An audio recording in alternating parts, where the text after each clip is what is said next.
Bertemu kita lagi dengan Whisperer Innovation. Tajuk kita untuk kali ini adalah mangkuk getah latex S-Cup. Mari kita teruskan. Ahli kumpulan S-Cup adalah Encik Baharudin bin Zakaria, Encik Muhammad Hisham bin Maktiah, Encik Muhammad Faiz bin Husin, Encik Syarul Anwar bin Safi'ai dan Encik Nurul Anwar bin Razali. Sebagai pengenalan, mangkuk getah S-Cup Whisperer ini dicipta untuk menambah baik fungsi penggunaan mangkuk getah sedia ada yang digunakan oleh pekebun kecil. Alat ini lebih efisien kerana ianya dapat menampung kapasiti latex yang lebih banyak dan mudah untuk memungut hasil. Permasalahan-permasalahan yang dihadapi sebelum inovasi. Berlaku kerugian semasa mengutip skrap. Hal ini berlaku apabila getah yang tertuang di dalam mangkuk melebihi daripada kapasiti mangkuk. Kedua, mengotorkan tangan dan meninggalkan bau yang kurang selesa. Apabila kita menggunakan mangkuk getah yang biasa, kita akan menggunakan tangan untuk mencongkel keluar skrap daripada mangkuk.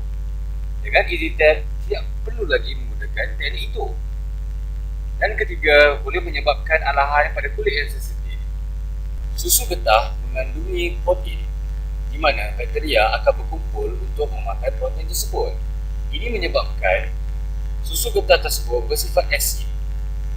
Sekiranya pekebun kecil mempunyai masalah kulit, ia boleh menyebabkan alahan pada kulit yang sensitif. Bahan-bahan yang digunakan adalah mangkuk getah, tali untuk mengikat alat, pisau, gam, kain karis air dan juga berus lukisan.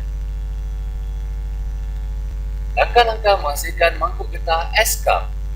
Potong mangkuk getah menggunakan pisau. Jahit kain karis air mengikut ukuran mangkuk getah. Bahagian yang dijahit perlu digamkan. Muatkan kain pada mangkuk yang telah dipotong. Ini adalah gambar rajah teknik penyediaan S-Cup. Pertama, masukkan kain ke dalam mangkuk yang telah siap dipotong. Kedua, lipatkan kain menghala keluar pada bahagian mulut mangkuk.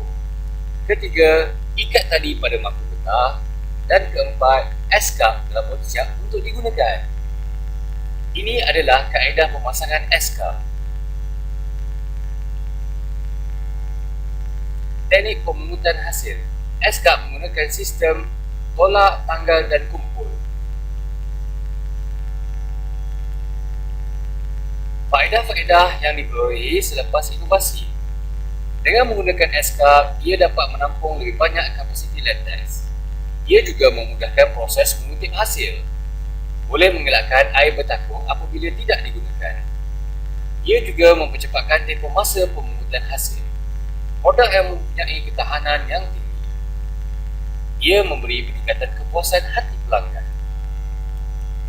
Secara kesimpulannya, alat ini telah terbukti fungsi penggunaannya. Kelebihan alat ini dapat memberi manfaat kepada pekebun kecil yang menggunakannya. Alat ini juga mampu memupuk cara kerja yang mudah dan bersih. Sebarang masalah ataupun pertanyaan, bolehlah merujuk kepada pegawai-pegawai kami. Sekian, terima kasih.